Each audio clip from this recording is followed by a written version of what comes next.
All right, let me get to Mr. Frank Mba on this one. There are a number of people who want to find out, especially as they intend to move around tomorrow in the light of the restrictions. Those in the power sector, they want to know, are they also on your list of those on essential duties?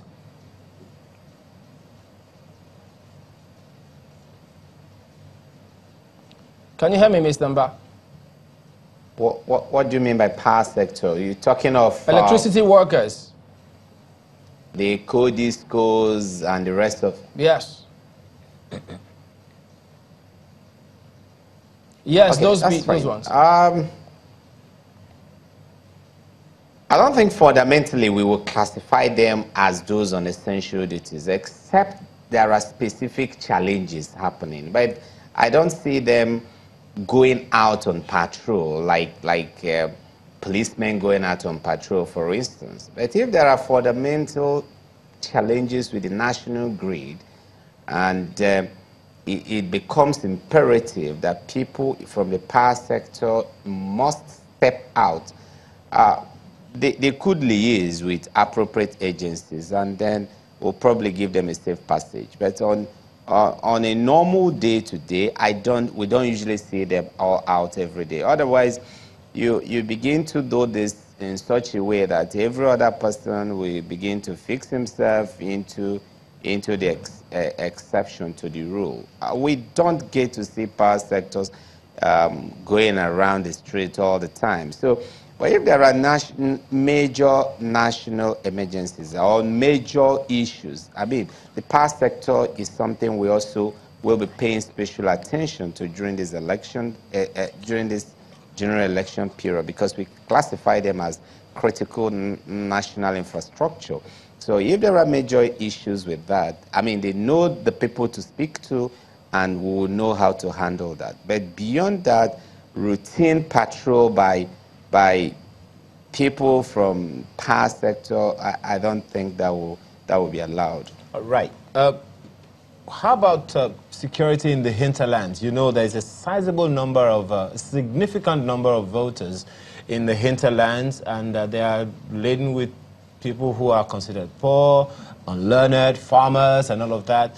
What's the security plan for them? Are you working with the neighborhood security apparatus, or are we going to have men and officers of the different security apparatus of state in these hinterlands?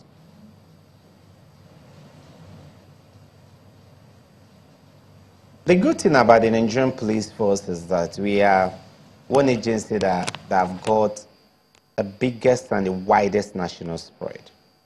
There is no local government headquarters in Nigeria. There's no local government area in Nigeria that is not covered, either a police station or a police post. And so that is not an issue. We are not discriminating between our citizens in the metropolitan areas or in the urban areas and our citizens in the rural areas. Like I've said repeatedly, the constituency of the IGP covers the entire length and breadth of Nigeria. So we will be providing robust security for every part of Nigeria. It is either we have policemen conducting motorized patrols, foot patrols, and area patrols. In some areas, we'll be deploying our horses, the mounted troopers. Some of the areas where we would think accessibility is a major issue, we will be deploying our mounted troopers. And in the riverine areas, we'll be deploying our marine police.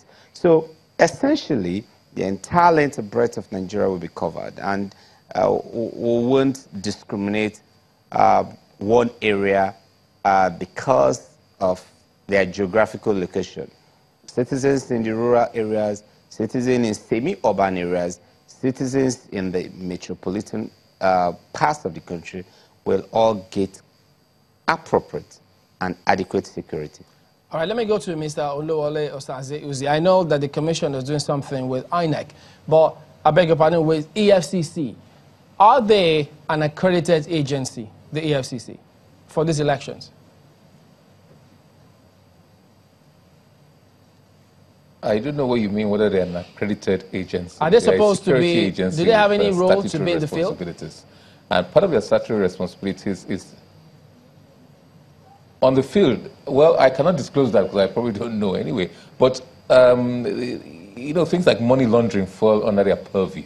And vote buying has become a big challenge, especially vote buying in the polling unit. It has always been there, but vote buying is in the polling unit and illegal transfer, illegal use of funds, and exceeding the caps stipulated by the Electoral Act. Those are serious penal breaches of the law. And I think in terms of, they have some level of expertise, especially, you know, and people like the special fraud units, in terms of tracing illegal movements of money. Of course, less than 2 weeks ago, there were convictions of some INEC staff, former INEC staff, who were involved in money for vote, as they call it colloquially. But so it's important just to monitor campaign financing in terms of movements of illegal funds, movements of funds to bribe voters, to bribe officials, to bribe other security people. So those are very critical things, and we're tapping on their expertise in that regard, just like every other, making maximum use of other agencies of state to ensure that we have, to protect the integrity of our electoral process, we engage everybody. Yes, yeah, so they're engaged in that sense, and they're accredited to perform their statutory role. We don't have to accredit them to perform their statutory role. Yeah, we'll get that point, Mr. Uzi, but, you know, for politicians who may just find this an avenue to raise objections, because don't forget, different people raise different things, whether they're true or not. So in order for them to know who is supposed to be where, isn't it appropriate to let the people know, those who have been accredited, who are supposed to be in the field, such that if anyone accosts you, you know that they've got the permission of INEC and security agencies to be in the field?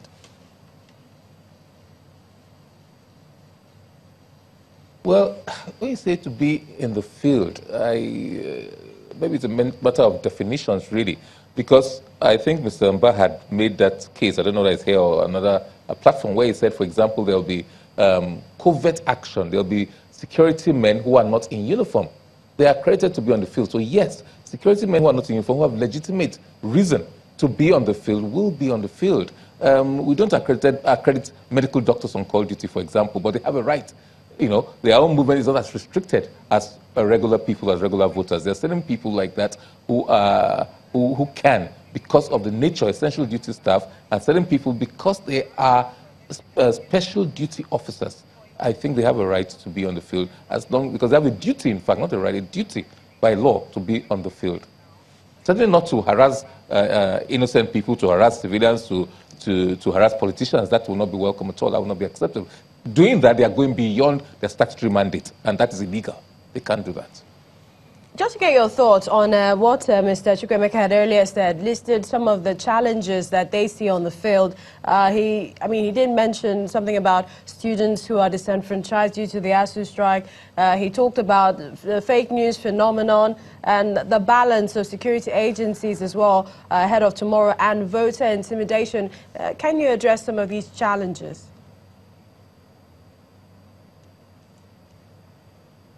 Well, you cannot have any human endeavor. You cannot have an election. Election is a complex series of activities. You cannot have that without some challenges. The ASU strike is, well, I don't know, it's of nobody's making. Thankfully, that has been called off. But there's nothing stopping people now from going to vote where they registered. So that is something that, let me say, has been dealt with by circumstances. Other things like fake news, we work with other regulatory bodies, especially the National Broadcasting Commission, to ensure that fake news is not as, it doesn't permeate as much as it otherwise would. And in attacking it, there are different approaches to it. Part of it is that we have proactively tried to get out as much information as we can out there, so that you don't necessarily need to go and believe fake news, the fake news that you see or hear. Try to verify everything that you see. And some of these fake news are deliberate things by people who have interest to serve. For example, they use the example of which thumb do you use or which finger do you use to mark your ballot. We've said so, and on our Twitter handle, our presence, we've scaled up our presence on social media. You can use any finger. You can use your thumb or any finger. So things like that. When you scale up your social media engagements, when you scale up your channels of communications, you'll find out that it tends to displace the official news, tends to displace hopefully the fake news. So that is a big challenge, but still we are working with them. Social media, there's little regulation in social media, and that presents a challenge. And even in the mainstream media, when you try to enforce certain rules, sometimes there's a thin line between censorship and ensuring that people are professional. There's a very, very thin line between both. We certainly don't want the regulatory body to cross that line and go into censorship. It's a democracy. Elections are fundamentals of democracy. If you don't believe in democracy, then you will not have elections. And elections are just the building blocks. It's the foundation. There are other things that come. Censorship is one of those. We don't welcome such things that tend to derail democracy. So there are challenges which we try to meet, yes. Okay, well, there's a historical challenge that I think I'd like you to weigh in on right now. Historically, election materials get to the hinterlands late. Forgive me for being the advocate for the people in the hinterlands now, but you know there's a significant number of votes that are going to come from those areas. If they start late, they will most certainly finish late. You remember one of the people who responded earlier said he spent the whole day at the polling unit and he still couldn't vote in 2015. This is 2019 and the same thing is hopefully not going to repeat itself. But how do we ensure that that doesn't happen again? Well, every Nigerian, regardless of where they reside, be it in the urban area and the rural area, is entitled to vote. Has a right. It's an entitlement conferred on him or her by the constitution of the land. You must have a say. Things affect us all equally, maybe different ways, but they affect us all equally. So yes. But when you say being a student of history and being an advocate, we are advocates of all Nigerians. Great. But as for the recent history, let's use. I think ancient history might bear you out, but I'm not too sure that recent history does that. If you look at all the off-cycle elections, especially Osun, for example, you'll find out that all the polling units in Osun opened on time. All, 100%. In the others, especially in Edo, in Ekiti, we had the percentage was probably in the 90s.